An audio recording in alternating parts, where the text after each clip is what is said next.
Oke, kita akan mulai kita punya pelajaran.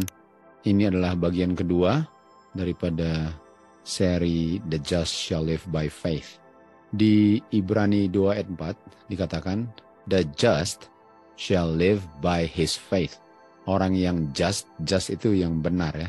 Dan kata just itu kita dapati di Roma 7 ayat 12, di mana hukum, the law of God itu just, holy dengan good. Dan Roma 8 ayat 3 dan ayat 4 dikatakan hukum itu nggak bisa bilang orang itu just, holy atau good karena orang itu lemah dalam dagingnya. Sehingga Tuhan Yesuslah yang datang dan melalui iman orang itu sekarang dibilang just. Jadi hukum nggak bisa bilang orang itu just. Dia hanya bisa dibilang just melalui iman. Jadi orang yang just sebagaimana dia dinyatakan just melalui iman, kehidupannya seterusnya setelah dia dinyatakan just pun melalui iman. Karena untuk hidup melalui iman ialah selama dia ada nafas, selama dia masih hidup, dia hidupnya melalui iman. Sehingga dia tetap dinyatakan just, karena cara untuk dinyatakan just ialah melalui iman. Dan untuk tetap hidup berdasarkan iman ialah untuk tetap mempertahankan justnya. Nah, kalau kita lihat di Ibrani 11 ya, ayat 4, 5, 7, dan 8 di sini, kita bicara tentang melalui iman ada Abel di sini. Kita tahu Abel mempersembahkan korban yang diterima Tuhan. Sementara Kain, dia mempersembahkan korban yang ditolak Tuhan. Jadi untuk mempersembahkan korban itu yang bisa diterima Tuhan, itu hanya bisa melalui iman. Artinya Abel ini adalah orang yang just, karena dia hidupnya dalam konteks mempersembahkan korban, dia melakukannya berdasarkan iman atau melalui iman. Jadi nggak bisa orang yang just lalu ada bagian kehidupannya yang dia lakukan bukan berdasarkan iman. Jadi kalau dia melakukannya berdasarkan iman, semua yang dilakukan berdasarkan iman. Karena nggak bisa dia beriman dalam hal tertentu dan tidak beriman dalam hal yang lain. Itu artinya hidupnya berdasarkan iman. Namanya dia bernafas, semua yang dilakukan berdasarkan iman. Berdasarkan iman. Semua yang dilakukan berdasarkan iman. Dan kita lihat Enoh juga. Enoh hidupnya berdasarkan iman, kita tahu dia ditranslate atau diangkat ke surga tanpa lihat kematian. Karena hidupnya berkenan di hadapan Tuhan. Nah kalau dibilang dia please God, artinya ada yang dia bikin yang membuat dia please God. Noah pun hidupnya berdasarkan iman atau melalui iman. Dan dia ungkapkan imannya dengan mempersiapkan bahtera, di mana orang yang selamat akan masuk ke dalam bahtera. Abraham punya kehidupan pun melalui iman. Dan dia ungkapkan dia punya iman itu dengan dia menurut perintah Tuhan untuk keluar dari tempat dia berdiam ke tempat yang Tuhan sudah siapkan. Jadi yang saya kasih tunjuk di sini adalah buku Ibrani, dan Ibrani ini ditulisnya di Perjanjian Baru, tapi dia punya contoh-contoh iman ini adalah orang-orang yang di Perjanjian Lama semua. Dan karena Perjanjian Lama lah contohnya orang-orang ini, artinya orang-orang di Perjanjian Lama termasuk di Perjanjian Baru pun kalau mau dibilang just semuanya melalui iman. Nggak ada orang di bumi ini yang pernah menjadi just atau dibenarkan kecuali melalui iman. Artinya ini sudah ada sebelum kayu salib. Karena semua contoh di Ibrani adalah orang-orang, paling kurang yang saya pilih di sini ya, adalah orang-orang yang hidupnya sebelum kayu salib. Artinya orang yang just itu adalah orang yang hidupnya melalui iman, itu berlaku untuk sebelum kayu salib dan setelah kayu salib. Karena cara Tuhan menyatakan orang just itu nggak pernah berbeda. Maliaki 3 ayat 6 katakan Tuhan tidak berubah. Jadi cara orang dibenarkan semua sama melalui iman. Dan kalau dibilang bahwa orang itu dibenarkan melalui iman, itu bukan berarti bahwa dia tidak menurut. Seakan-akan untuk menurut itu lawannya daripada dibenarkan melalui iman. Benar, usaha orang untuk menurut hukum itu nggak pernah membenarkan dia. Tetapi bukan berarti bahwa karena dia dibenarkan melalui iman, di dalam kehidupannya tidak ada penurutan. Buktinya, Habel, dia mempersembahkan korban. Itu penurutannya. Dan Enoch, dia please God. Artinya ada sesuatu yang dibuat dalam kehidupannya yang berkenan di hadapan Tuhan. Noh punya pengungkapan iman ialah dia membangun bahtera sesuai dengan perintah Tuhan. Abraham juga ada penurutannya, di mana waktu dia dipanggil keluar dari Ur, dia keluar dan dia menurut, dan itu mengungkapkan penurutannya. Jadi bukan berarti bahwa kalau orang hidup berdasarkan iman, karena lawannya iman ialah pekerjaan atau perbuatan, seakan-akan kalau dengan iman nggak ada perbuatannya. Tetapi bukan perbuatannya yang membenarkan dia, tetapi karena imannya, tetapi orang yang dibenarkan melalui iman akan mengungkapkan penurutannya. Di Roma 10 ayat 17 dikatakan, imannya Abel, Enoch, Noah, dan Abraham, atau orang-orang yang just, memperoleh imannya dengan mendengar akan firman Tuhan. Oke, artinya Abel, Enoch, Nuh, Abraham, mereka harus dengar firman Tuhan dulu. Kalau mereka mau dibenarkan melalui iman, sehingga mereka harus ada iman dulu, dan iman itu diperoleh dengan mendengar akan firman Tuhan. Tapi apakah cukup untuk mendengar firman Tuhan? Ayat berikut mengatakan, Tuhan Yesus bilang, kamu nggak mengerti apa yang saya ucapkan, karena kamu nggak bisa mendengar perkataanku. Artinya ada orang yang mendengar, tapi nggak mengerti. Jadi untuk mendengar yang menghasilkan iman, harus dia mengerti apa yang didengar. Jadi orang-orang ini yang kita lihat di Ibrani 11 ini, mereka mengerti apa yang mereka dengar, sehingga mereka bisa mempersembahkan hidupnya sesuai dengan kehendak Tuhan, mempersiapkan bahtera, dan menurut keluar dari Ur, karena mereka mengerti apa yang mereka dengar. Jadi untuk dibenarkan melalui iman sehingga dinyatakan hukum sebagai just, saya harus mengerti apa yang saya dengar, kan? Di Matius 7 dikatakan, barang siapa mendengar, tentu saja mendengar dan mengerti, Kalau dia mendengar dan dia mengerti apa yang dia dengar, bukti bahwa dia mengerti ialah dia lakukan apa yang dia dengar.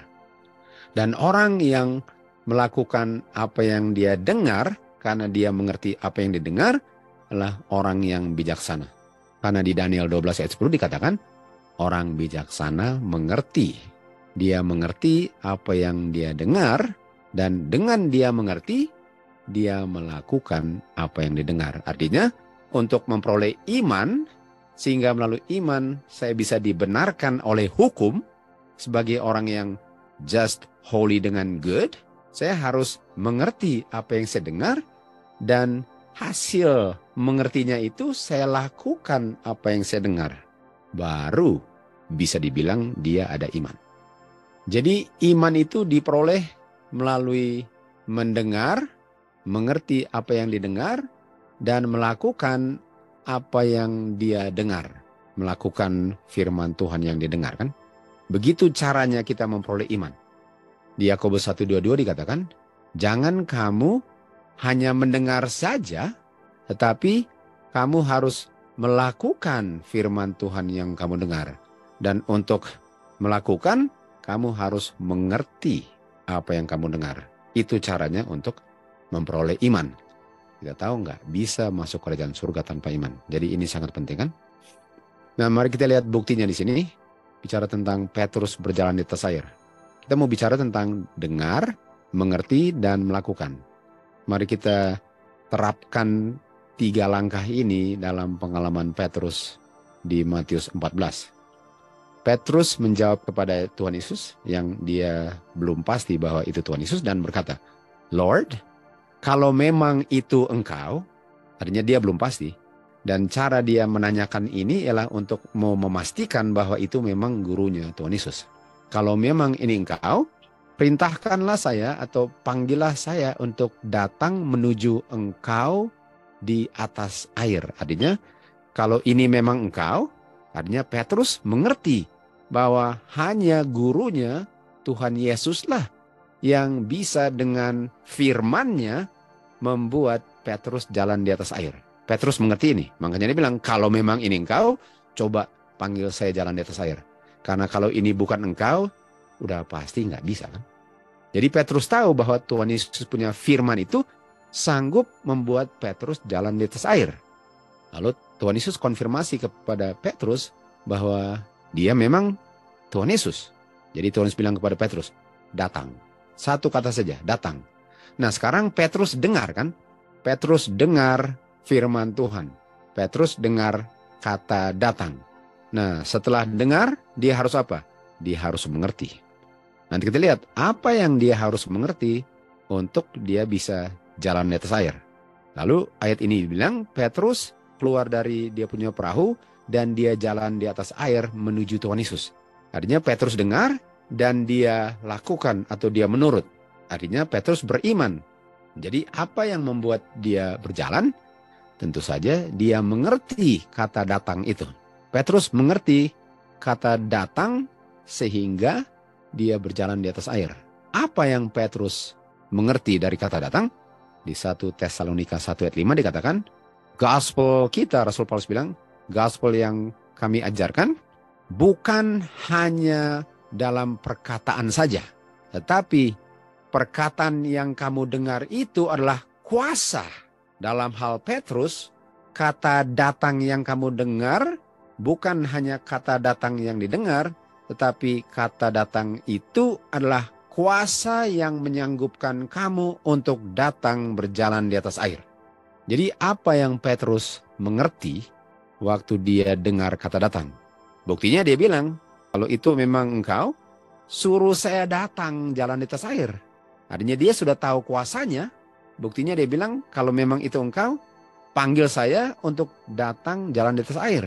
Dan Petrus mengerti bahwa firman Tuhan Yesus itu bukan hanya perkataan saja yang didengar, tetapi kuasa yang menyanggupkan Petrus untuk melakukan apa yang didengar. Dalam hal ini datang berjalan di atas air menuju Tuhan Yesus.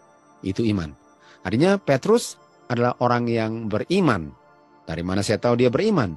Karena dia dengar kata datang, dia mengerti kata datang, dan dia datang. Itu beriman. Oke, sekarang kita lihat contoh daripada seorang centurion di Matius 8. Kita tahu orang ini ada hambanya di rumah yang sakit lumpuh.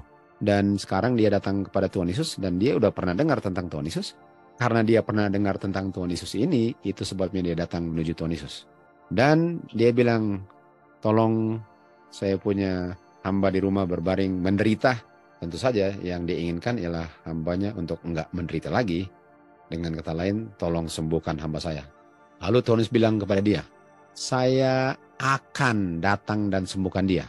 Tapi kata akan itu artinya sekarang belum, nanti. Nanti saya datang, artinya saya punya tubuh akan jalan ke rumah kamu, lalu di rumah kamu saya akan sembuhkan dia. Nah tunggu, apa itu iman? Iman adalah mendengar firman Tuhan. Iman gak dibilang, ialah Tuhan Yesus tubuhnya harus di rumah. Bukan itu. Iman gak bilang tubuhnya Tuhan Yesus harus di samping tempat tidur. Enggak. Yang dibilang firman ialah mendengar firman Tuhan. Artinya firman Tuhan itu bisa diucapkan di mana saja. Enggak penting untuk oknumnya ada di samping tempat tidur orang yang lumpuh. Karena yang dibutuhkan ialah dia berbicara saja kan. Karena yang diperlukan ialah mendengar, lalu mengerti, dan sudah pasti terjadi. Dan orang centurion ini mengerti hal itu. Dia mengerti bahwa yang dia butuhkan adalah firman. Dan firman itu bisa disebut di mana saja. Firman itu tidak dibatasi oleh jarak atau waktu. Firman itu bisa berlaku kapan saja, di mana saja. Lalu apa yang dia bilang kepada Tuhan Yesus? Karena Tuhan Yesus bilang, saya akan datang nanti dan sembuhkan dia nanti, artinya saya harus ke rumah dulu. Bukankah yang saya butuhkan kamu punya firman, bukan tubuh kamu? Makanya dia bilang apa? Berbicara saja atau berfirman saja. Bukankah yang sembuhkan firman, bukan tubuh kamu di situ? Berfirman saja. Artinya dia mengerti nggak akan kuasa firman itu? Mengerti. Dia mengerti itu. Dan dia sudah pernah dengar, dan dia mengerti itu, dan dia tahu pasti firman itu sanggup untuk melakukan apa yang firman itu bilang. Sama dengan datang. Artinya Petrus akan datang.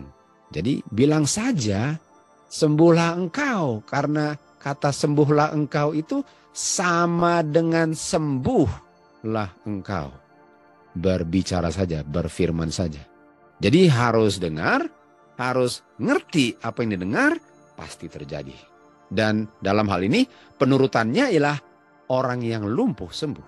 Jadi penting sekali untuk mengerti apa yang saya dengar. Sangat penting, karena kalau saya dengar lalu saya bilang, oh tapi memang Tuhan bilang sih, tapi artinya saya cuma dengar tapi saya nggak percaya karena ada tapinya. Tapi itulah yang membuat orang nggak pernah bisa selamat. Karena dia nggak pernah bisa percaya kuasa Tuhan atau firman yang didengar.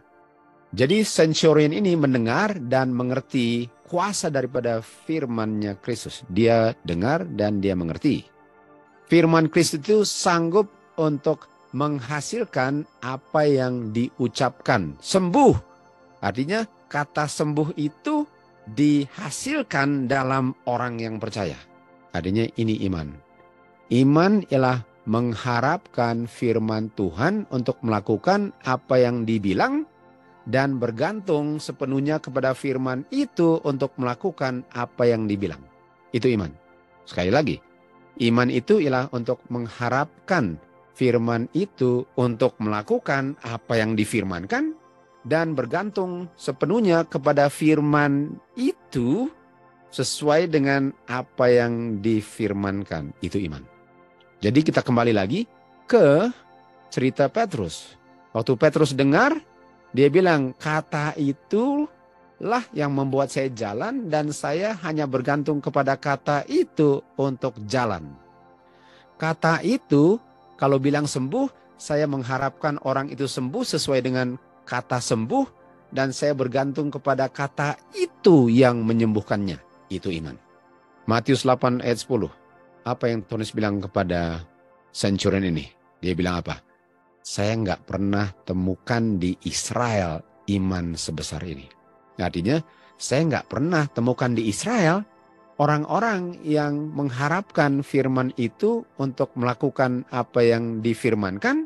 Dan saya nggak pernah temukan orang-orang di Israel yang bergantung kepada firman Tuhan untuk melakukan apa yang difirmankan. Saya temukannya di luar Israel. Jadi apa itu dosa? Sekarang kita sudah tahu apa itu iman. Sekarang apa itu dosa? Di Roma 14 ayat 23 dikatakan, apa saja yang tidak berdasarkan iman adalah dosa. Atau saya bisa bilang gini, apa saja yang tidak berdasarkan mengharapkan firman Tuhan untuk melakukan apa yang difirmankan, dan apa saja yang tidak berdasarkan bergantung sepenuhnya kepada firman itu yang melakukan apa yang difirmankan, itu dosa. Artinya kalau saya mau menolong firman Tuhan supaya terjadi apa yang saya harapkan, itu dosa. Karena iman adalah saya harapkan firman itu yang melakukan apa yang dibilang, dan saya bergantung sepenuhnya kepada firman itu untuk melakukan apa yang dibilang. 100%, nggak ada bagian saya selain percaya.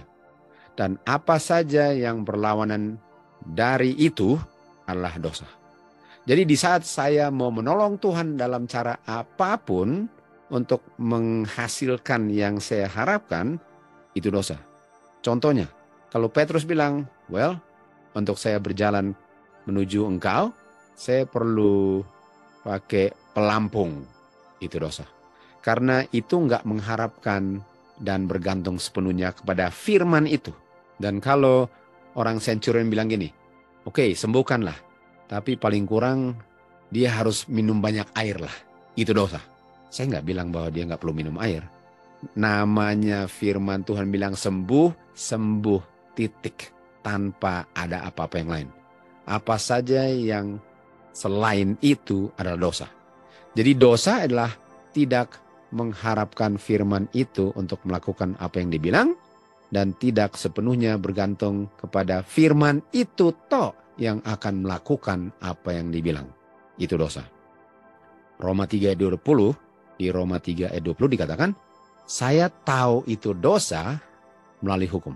Saya tahu itu dosa melalui hukum. Atau hukum itu menyatakan bahwa orang itu, orang yang berdosa, tidak mengharapkan firman itu untuk melakukan apa yang difirmankan.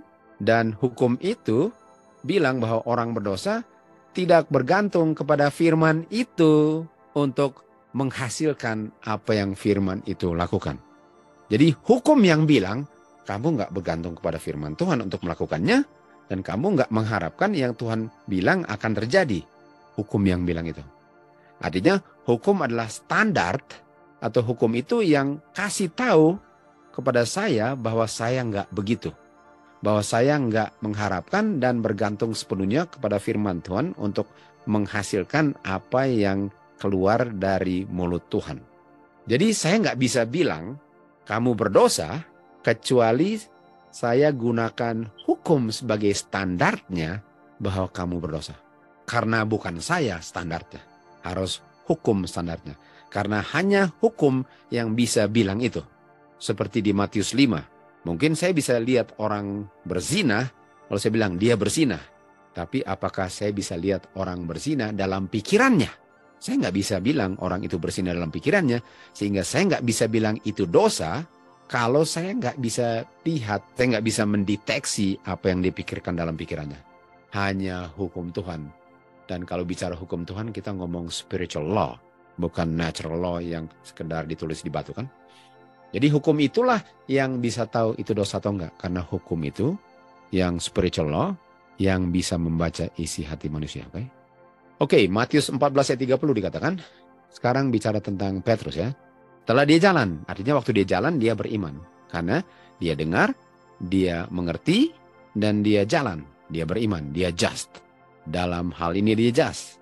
Kenapa dalam hal ini? Karena ceritanya belum habis.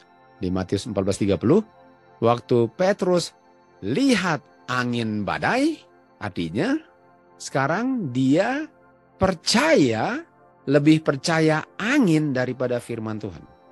Jadi dia sedang jalan ini. Dia sudah percaya, dia sudah dengar, dan dia sudah percaya, dan dia buktikan dia percaya akan apa yang didengar. Dan dia sudah mengharapkan firman itu yang membuat dia jalan, dan dia sedang bergantung kepada firman itu untuk membuat dia jalan. Tapi waktu dilihat angin, dia mulai ragu sekarang akan firman yang dia harapkan dan bergantung kepada firman untuk membuat dia jalan. Seakan-akan angin itu bisa membatalkan kuasa Tuhan. Jadi sekarang dia nggak hidup berdasarkan iman, dia hidup berdasarkan apa yang dia lihat, bukan apa yang dia dengar. Karena dia lihat angin dan dia sudah pikir, wah tenggelam saya. Lalu dia ketakutan. Dan waktu dia ketakutan, dia mulai tenggelam. Artinya, di saat dia mulai tenggelam, dia sudah tidak mengharapkan firman itu membuat dia jalan, dan dia tidak bergantung sepenuhnya kepada firman itu untuk jalan di atas air. Dan di saat itu terjadi, dia tidak beriman. Dan di saat dia tidak beriman, mulai tenggelamlah dia. Dan waktu dia tenggelam, dia bilang apa? Tuhan, selamatkan saya. Kalau saya nggak beriman, tadi bilang apa? Roma 14:23, orang yang tidak beriman adalah orang yang berdosa. Di saat dia tidak percaya, dia berdosa. Karena dosa adalah tidak percaya apa yang didengar. Lalu dibilang apa? Selamatkan saya. Artinya Matius 1:21, selamatkan saya dari ketidakpercayaan saya, dari mendengar tapi lupa pengertiannya sehingga saya nggak jalan di atas air. Selamatkan saya artinya selamatkan saya, tolong saya yang lebih percaya apa yang saya lihat daripada apa yang saya dengar.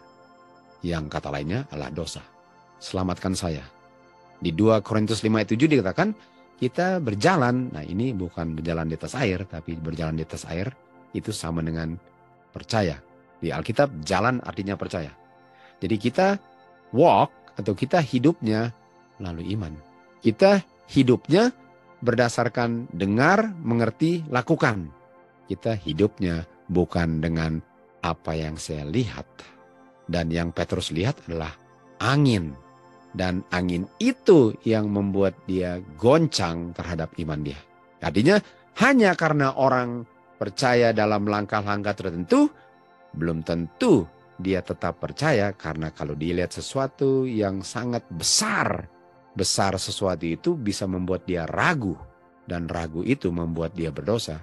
Karena seakan-akan firman Tuhan itu enggak sebesar kuasa angin.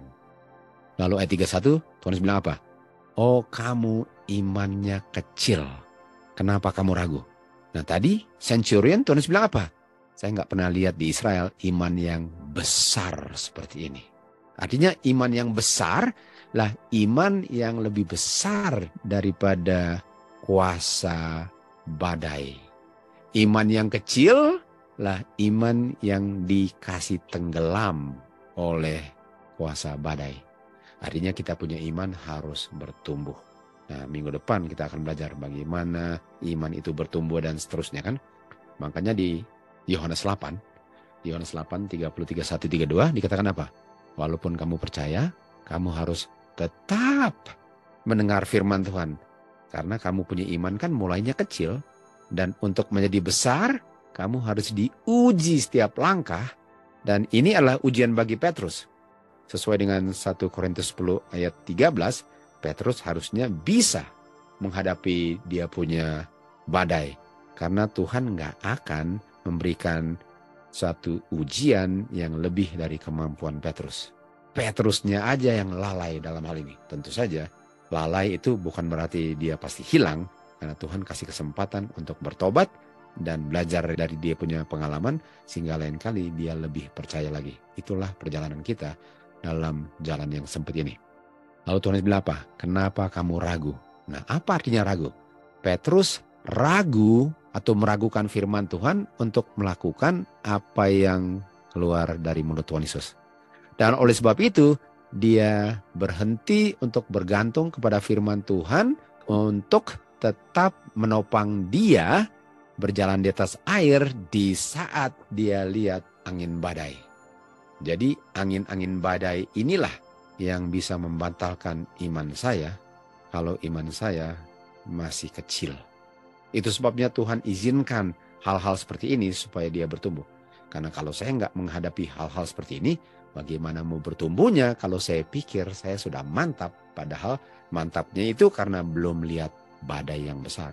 Apalagi mau masuk time of trouble nanti yang bukan main besarnya badainya.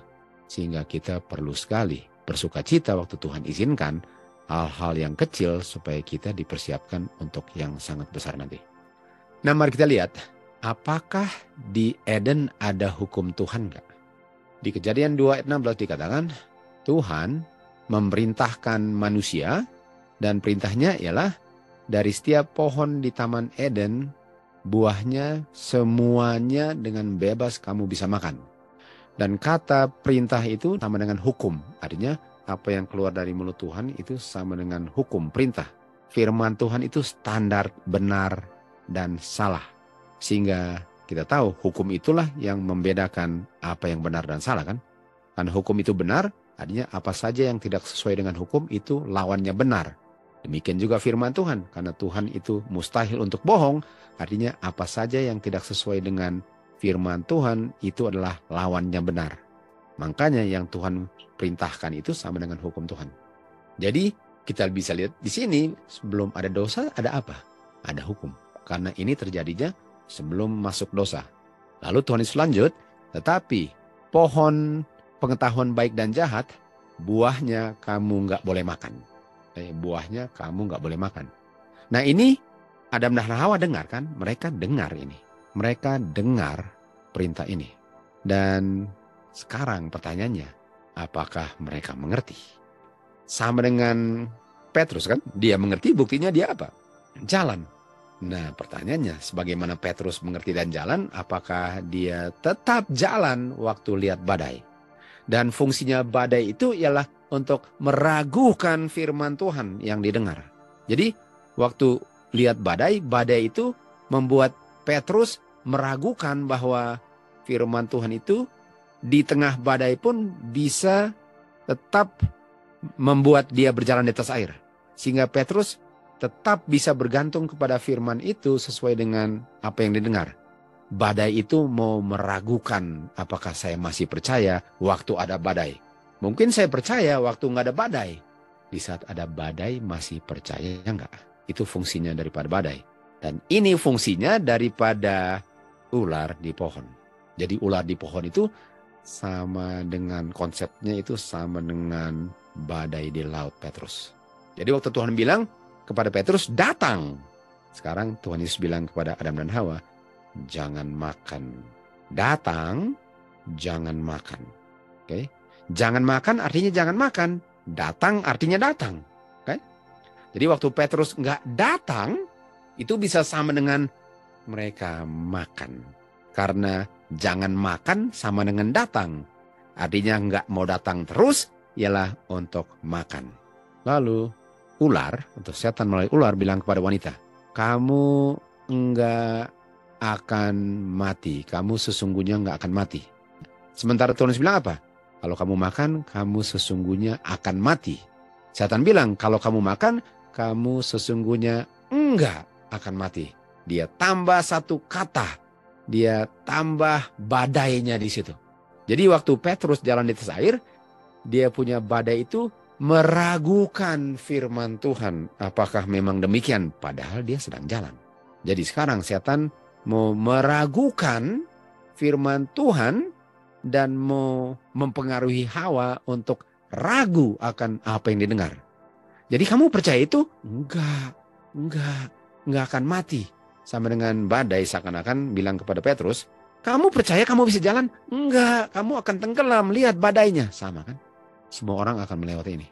Jadi waktu setan bilang, kamu sebenarnya enggak akan mati, itu sama dengan badai bilang, kamu sebenarnya akan tenggelam, jangan percaya itu.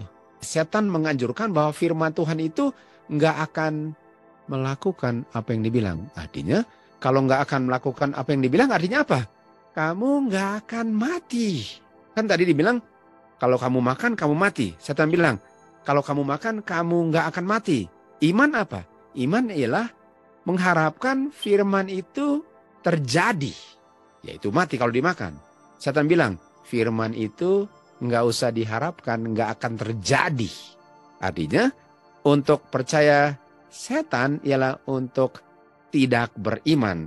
Karena definisi iman ialah untuk mengharapkan apa yang dibilang akan terjadi.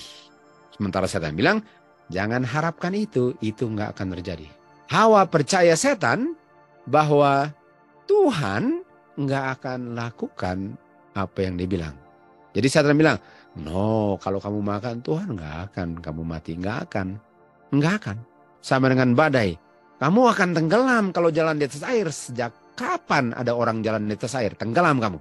Pusing amat apa orang bilang, apa yang Tuhan bilang. Betul? Pusing amat apa setan bilang, Tuhan bilang mati. Artinya Hawa diragukan. Setan dengan firman Tuhan seakan-akan yang Tuhan bilang nggak akan terjadi. Hawa ragu firman Tuhan akan menghasilkan apa yang dia ucapkan. Yaitu kalau kamu makan, kamu mati. Dan oleh sebab itu, dia mengambil buahnya dan dia makan. Berikan kepada suami dan suami pun makan. Tunggu. Katanya tadi apa? Jangan makan. Makan mati. Dan waktu Hawa makan dan Adam makan, kita tahu di saat ada dosa, ada Lord save me. Ada juru selamat. Di saat ada dosa, di saat ada yang tidak beriman, ada yang mau selamatkan dari yang tidak beriman. Apakah Petrus langsung ditarik supaya nggak tenggelam? Betul. Apakah Adam dan Hawa ditarik dari lubang kubur sehingga nggak mati? Sama. Langsung ada juru selamat. Dan fungsi juru selamat apa? Untuk kamu enggak percaya lagi akan yang meragukan kamu. Jadi Tuhan selamatkan itu bukan untuk sekarang kamu bebas untuk tidak beriman. Kan saya sudah selamatkan kamu. No. Artinya Tuhan Yesus datang ke dunia ini untuk saya beriman. Bukan untuk saya bebas tidak beriman.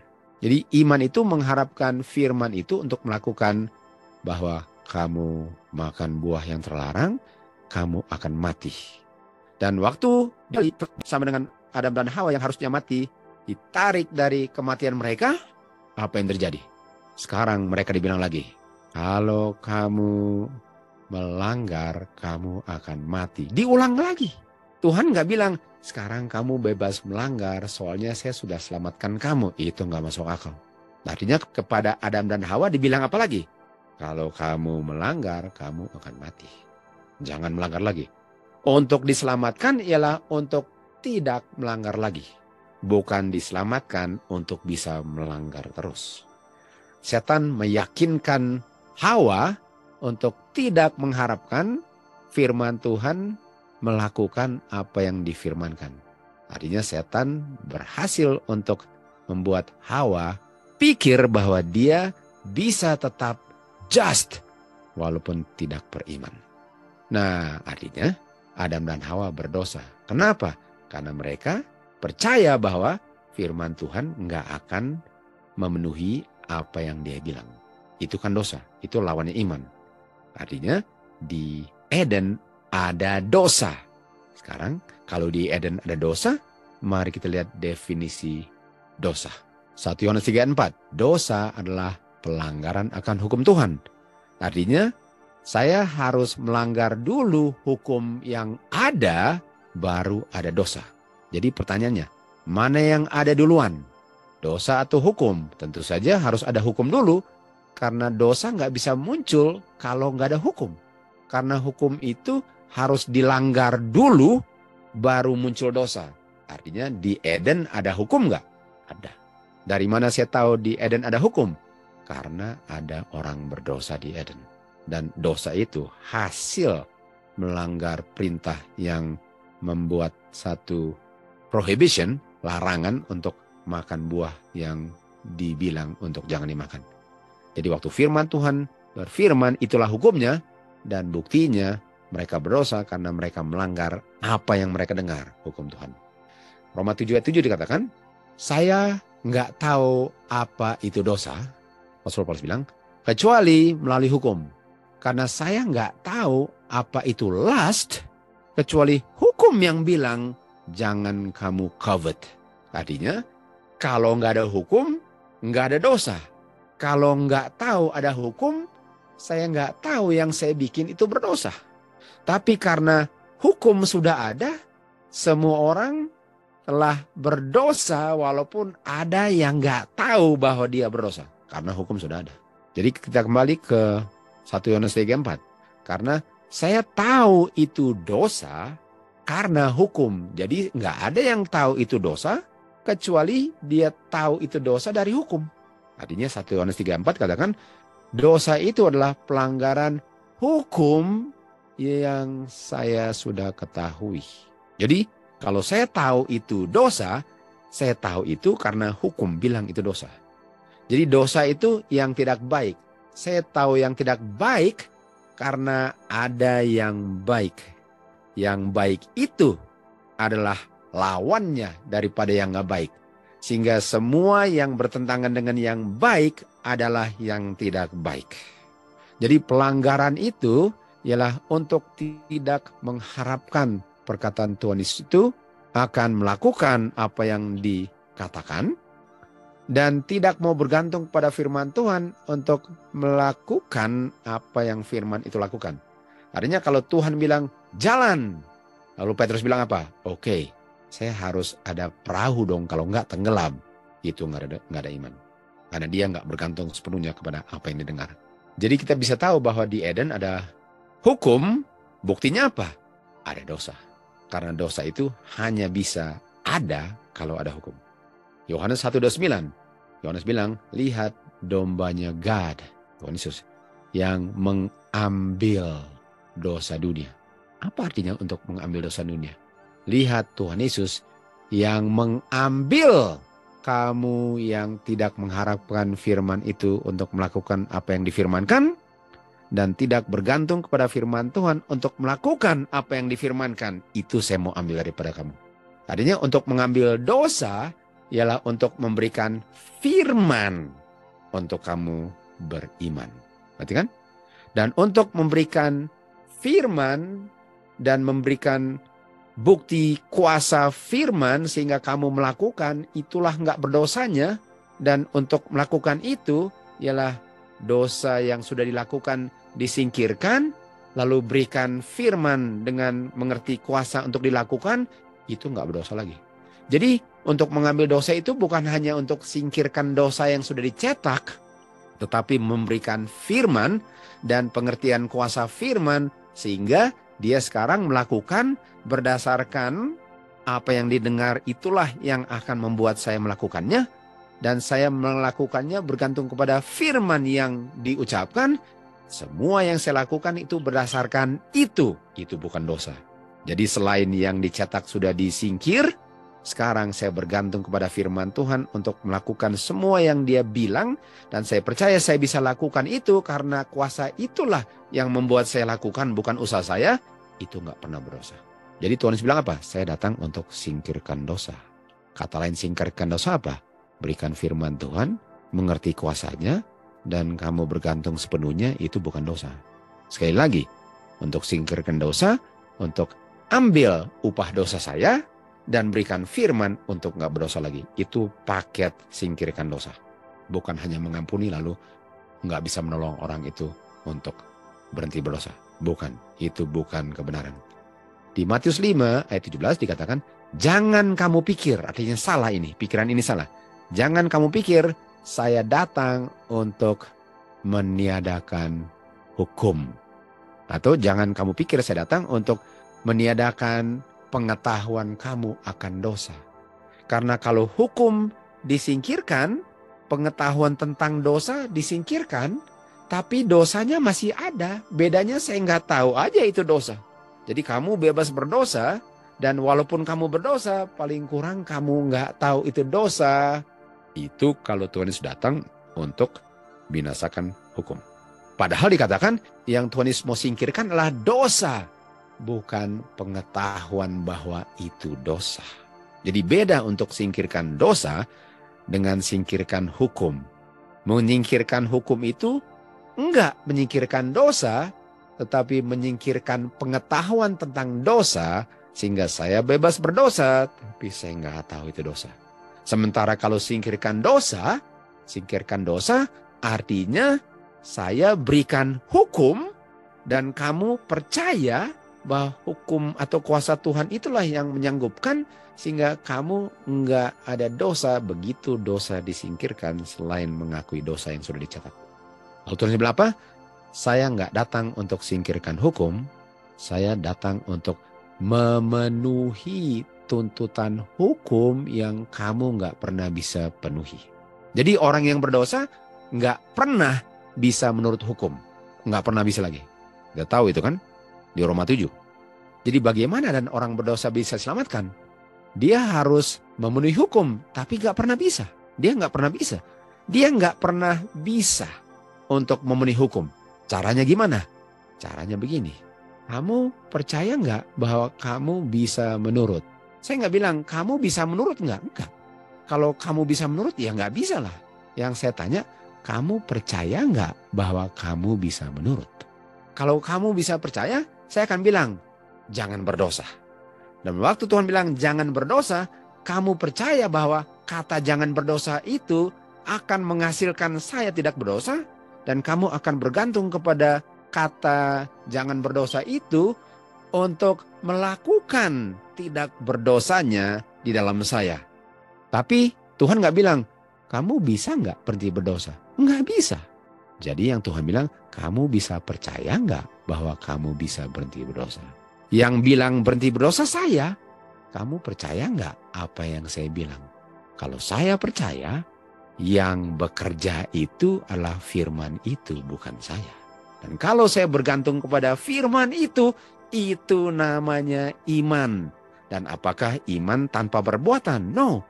Perbuatannya itu adalah mengungkapkan firman punya kemampuan untuk menghasilkan penurutan dalam saya, bukan usaha saya sendiri. The just shall live by faith. Kristus datang bukan untuk mengambil, menyingkirkan pengetahuan dosa dan memakukannya di kayu salib, bukan. Kristus datang bukan untuk mengambil atau menyingkirkan kebutuhan saya untuk berharap kepada firman itu untuk melakukan apa yang difirmankan, dan pakukan ke kayu salib butuhnya untuk bergantung kepada firman itu untuk melakukan apa yang firman katakan dan pakukan ke kayu salib, bukan itu. Kristus datang bukan untuk mengambil kebutuhan saya untuk hidup berdasarkan iman, bukan itu. Seakan-akan dia datang untuk bebas iman, tidak. Tuhan Yesus datang bukan untuk bilang kepada orang berdosa, kamu tidak butuhkan juru selamat, karena singkirkan saja hukumnya sehingga nggak ada dosa. No, saya datang untuk taklukkan dosa, bukan sembunyikan dosa sehingga kamu nggak tahu kamu berdosa. Itu fungsinya juru selamat. Tuhan Yesus datang bukan untuk legalize, membuat sekarang bebas untuk berdosa dengan singkirkan definisi dosa. No, artinya Tuhan Yesus datang untuk singkirkan dosa dengan tetap menegakkan hukum. Jadi hukum ditegapkan, hukum ditinggikan, lalu dosanya disingkirkan dengan saya percaya dan Tuhan yang bekerja di dalam saya. Tuhan Yesus datang untuk bekerja dalam saya untuk menurut hukum. Tuhan Yesus datang untuk menyingkirkan hasil daripada nggak berharap kepada firman Tuhan untuk melakukan apa yang difirmankan, dan untuk menyingkirkan hasil daripada tidak bergantung kepada firman Tuhan untuk melakukan apa yang difirmankan. Disingkirkan itu dengan memberikan firman. Tuhan Yesus datang ke dunia ini untuk menyingkirkan dosa dunia. Tuhan Yesus datang untuk selamatkan atau pisahkan saya orang berdosa dari dosa. Bukan tetap berdosa, tapi kita pura-pura aja pikir bahwa kamu nggak berdosa karena hukumnya ditiadakan. Bukan. Tuhan Yesus datang untuk hidup, memberikan contoh bagaimana mengharap firman Tuhan untuk melakukan apa yang diucapkan, dan bergantung kepada firman Tuhan untuk melakukan apa yang dibilang atau firman Bapanya. Tuhan Yesus datang untuk tunjukkan apa artinya beriman. Tuhan Yesus datang ke dunia ini untuk hidup, menghidupkan hukum Bapanya dengan berharap bahwa firman Bapanya akan melakukan apa yang difirmankan, dan bergantung pada firman Bapanya untuk melakukan apa yang difirmankan di dalam kehidupan Tuhan Yesus. Tuhan Yesus adalah contoh iman manusia. Tetapi kalau hukum itu ditiadakan, kita baca di Signs of Times, kalau hukum itu ditiadakan, sebagaimana banyak orang bilang hukumnya ditiadakan, kita nggak butuhkan juru selamat lagi untuk menggeser dosa. Karena untuk apa mau menggeser dosa kalau nggak ada dosa, karena hukumnya sudah ditiadakan. Jadi kalau Tuhan Yesus singkirkan hukum, sekarang siapa yang mau bilang itu dosa? Dan kalau nggak ada dosa lagi karena nggak ada hukum, kenapa ada juru selamat dari dosa kalau dosanya sudah hilang bersama hukumnya? Jadi untuk bilang bahwa hukum itu ditiadakan, itu sama dengan bilang saya tidak butuhkan juru selamat, karena juru selamat saya selamatkan dari dosa yang sudah nggak ada lagi dengan hukumnya ditiadakan. Jadi apa yang paling penting? Yang paling penting adalah dengar firman Tuhan. Dan waktu dengar firman Tuhan, percaya nggak yang kamu dengar itulah yang akan menghasilkan apa yang kamu dengar dalam kehidupan kamu. Dan karena kamu tahu itu akan terjadi, kamu bergantungnya sepenuhnya kepada firman yang kamu dengar untuk menghasilkan apa yang kamu dengar. Dan bagian saya adalah percaya Tuhan yang bekerja dan mengungkapkan penurutan itu dalam kehidupan saya kalau saya percaya apa yang saya dengar. Dan kalau saya percaya itu dan saya mengharapkan firman itu untuk melakukan apa yang dia bilang, dan saya bergantung sepenuhnya kepada firman Tuhan untuk melakukan apa yang dibilang, saya dinyatakan just. Karena hukum bilang, kamu menurut. walaupun itu pekerjaan Tuhan di dalam saya. The just shall live by faith. Men need to learn that the blessings of obedience, in their fullness, can be theirs only as they receive the grace of Christ. It is His grace that gives man power to obey the laws of God. It is this that enables him to break the bondage of evil habit. This is the only power that can make him and keep him steadfast in the right path.